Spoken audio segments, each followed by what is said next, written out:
Hey NES fans and YouTube viewers, welcome you to my introduction video. My name is NES Rex, my real name is Rex, it's NES games, that's what I'm talking about, so you can kind of put the two together.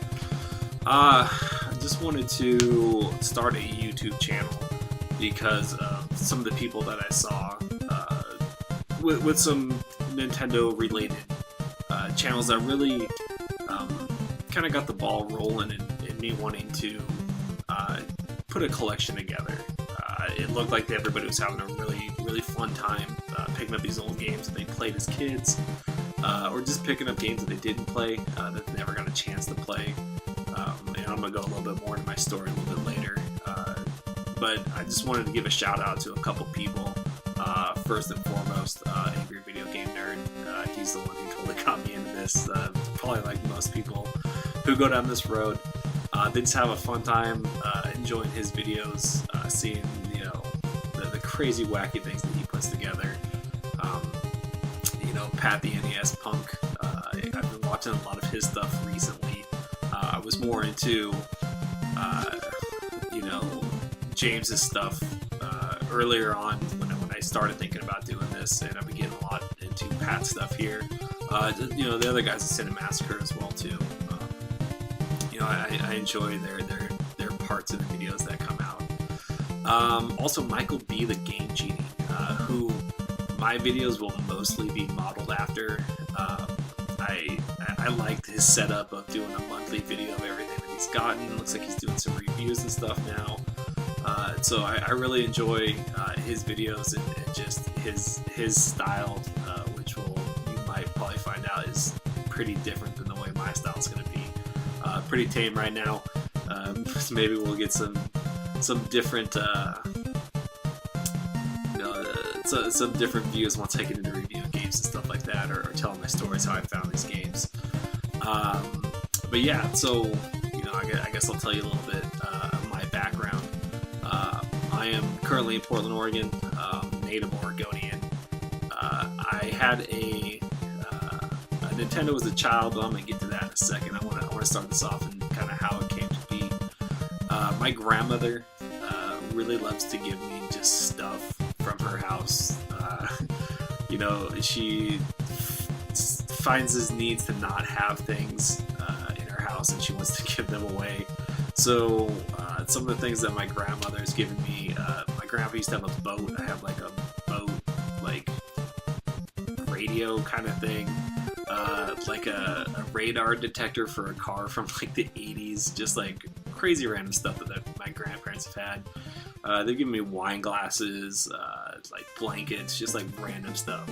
But one day she handed me a box, and she goes, "Here, all of your cousins are all grown up, and this is yours originally." So she's like, I thought you'd want it back. And inside of it was one of my Nintendos as a kid. I do say one of my Nintendos because later on in my life I ended up having 3 Nintendos. So it was hey, there's Squirm. There's my cat Squirm. So I ended up having like 3 Nintendos as a kid. But this is one that I had at my dad's house. My parents got divorced at a pretty young age. So I lived with my mom, could hang out with my dad. My dad bought a Nintendo. I am horrible with dates and stuff like that, but I don't know, I was probably like 8 or 10, something like that. So I went up to stay the weekend with him, and lo and behold, in the front room set up, there's the Nintendo, and it was awesome. It was kind of one of the things that me and my father bonded over as a young child, which I'm going to get more into that later as well. We'll talk about more. But my grandma gave me the Nintendo, and she gave me like the games that came with it. For some odd reason, very few of these games were actually my games as a kid. My cousins are all older now. My youngest cousin on that side of the family just graduated high school. Candace, if you're watching this, I know how mad you are that I got that Nintendo, but maybe one day if I sniff around and I buy out some more stuff, I can put a package together and give you a package, because I remember how mad you were when I told you that Grandma gave it to me. But yeah, there's some really crappy games that I'm gonna go over in my first part of my collection. So yeah, so Grandma gave me the Nintendo. I took it home. I stuck it in the garage at our old house. I had it all set up. I played a game for a little bit, just kind of forgot about it. Until recently when I started watching those videos, I'm like, I need to pull this thing out. So, kind of my history as a child. Growing up with my mom after my parents had split up, we grew up in a pretty, I'm going to say underprivileged, but we weren't like super underprivileged. But we didn't have much. Single income family. My mom, me, and my sister. You know, growing up in a house with two girls, I didn't have very much in common with them. But my mom's best friend, she had a son who was older. He babysat us when we were kind of younger, and I don't know how it worked out, but I guess she made him give us his Nintendo, which now I look back on it, like, I bet he was pretty pissed about that. But so we got a Nintendo when I was like 6 or 7 or something like that. And let me tell you, it was badass. As a kid, like, we had a Commodore 64, which was kind of cool, but like not really my speed. We got this Nintendo. It was freaking awesome.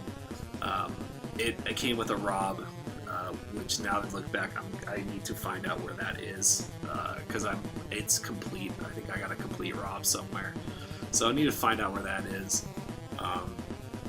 But it came, you know, 2 controllers with the Nintendo Power stickers of like the blue guy and then the purple one, and that was rad. So we had that, had a bunch of rad games, some really good games. I need to find out where those are at too. I think one of my other cousins on the other side of the family, they have that stuff now, which I'm coming after it. I'm just gonna put that out there. So Auntie, if you ever see this, if I can get that Nintendo and those games back, I want that Nintendo and those games back.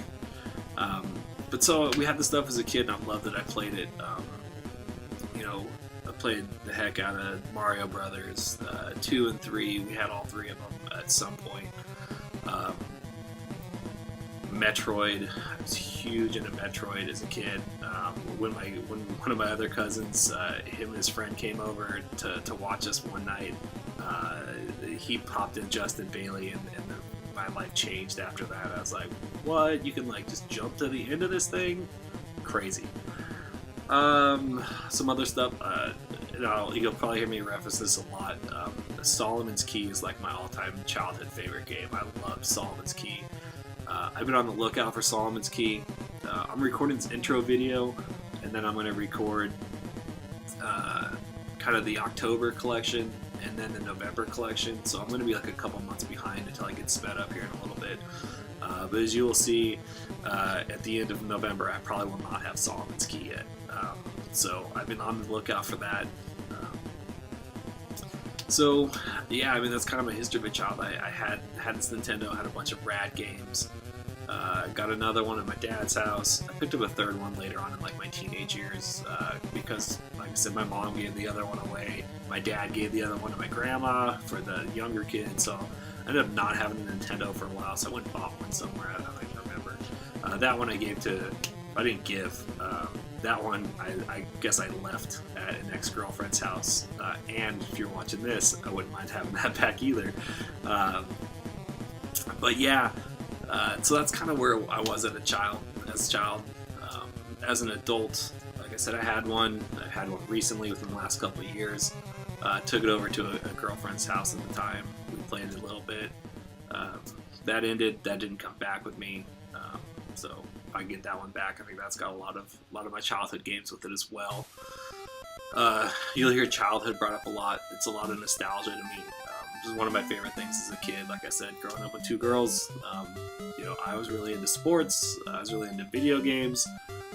They were into good girl stuff. So I was kind of by myself, and so it's been a lot of time playing Nintendo, watching sports and that kind of stuff. So you see, I'm wearing my Bruce Lee UFC T-shirt. Huge UFC fan now. If you want to know a little bit more about me. Yeah, so I guess the next thing I really want to talk about is my history on YouTube. I have a channel, another channel, just some other videos that I shot, just some stupid stuff, like some live concert footage and some like fantasy football draft selection videos and just stuff like that. So I've got a little bit of YouTube history. When it comes to making videos, what I do for a living, I have a pretty good knowledge of using programs like GarageBand and iMovie, which if you use either of those things, Logic as well, you will be able to identify that these videos are made using those. But professionally, I use some of that in my professional life, so I'm pretty good with those kind of things. So I'll be posting these videos up. They should be pretty well done, but not to the extent of being super professional, like Angry Video Game Nerd, Michael B. the Game Genie, stuff like that. Because when it comes to that, I am kind of busy. I do another kind of side project. I have a live play Dungeons and Dragons role playing podcast, which I could put some more information on that later if you guys want to check into that. But I do all the audio editing on that, so that takes some of my time as well. I quit doing that. So I guess the decision is the next thing I want to talk about. I wanted another hobby, but not something that would take up every second of my life. Little did I know that this is taking up way more of my time than I wanted to.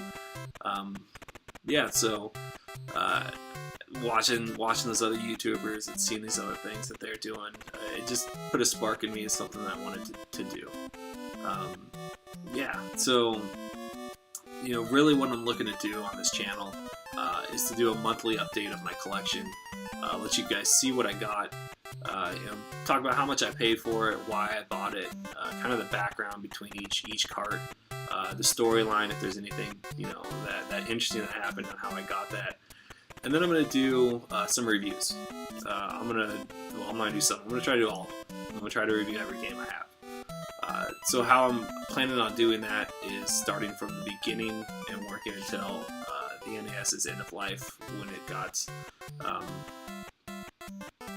the time frame of it's not going to have any more games shipped out for it. So I'm going to do the licensed games. I'm going to start with the black boxes, and I'm going to go as close as I can chronologically from the beginning to the end. But if I get to a point where I don't have games yet, then it's time to review, which hopefully I shouldn't, but if it does, I might skip around a little bit. But that's just the way it's going to be.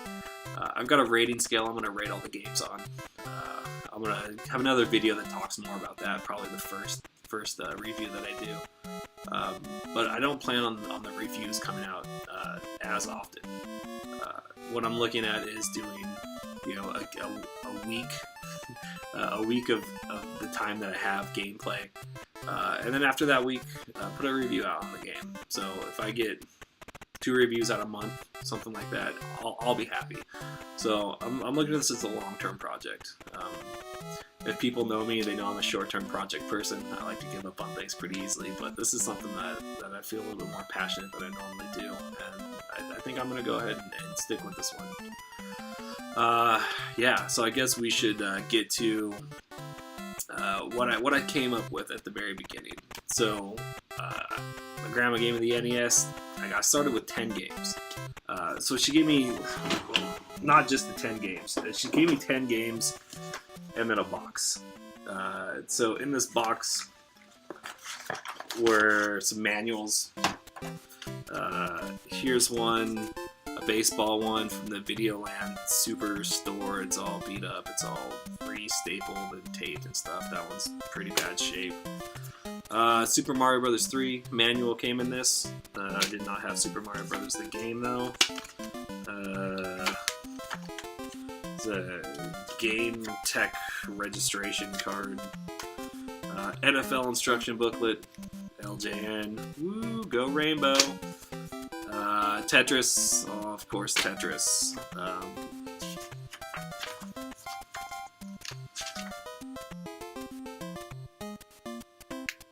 This is kind of like a little insert for a subscription to Nintendo Power. Danger, do not open unless something, who knows.